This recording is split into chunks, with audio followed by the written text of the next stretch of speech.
Chỉnh màu tông trắng hồng cho những bức ảnh thêm xinh tươi. Cùng làm với mình nhé. Đầu tiên, nhấp vào biểu tượng nhỏ thứ ba bên dưới, chọn Photo Filter. Trong một filter, mở ra và chọn Cooling Filter 80. Bạn có thể điều chỉnh phần Density để tăng mức độ filter lên bức ảnh. Bức ảnh hơi tối nên chúng ta sẽ tăng độ sáng lên bằng cách tạo một lớp curve và tăng phần midtone của bức ảnh lên. Tạo thêm một lớp curve nữa, lần này đổi sang Soft Light trong Blend Mode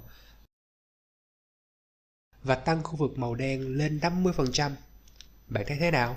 Đẹp hơn rất nhiều đúng không? Nhóm tất cả các lớp vào một và cùng ngắm thành quả của mình đi nào.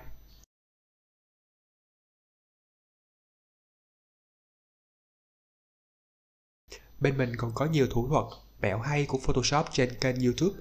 Các bạn có thể tìm thấy đường link nằm trong hồ sơ cá nhân của mình nhé. Cảm ơn các bạn.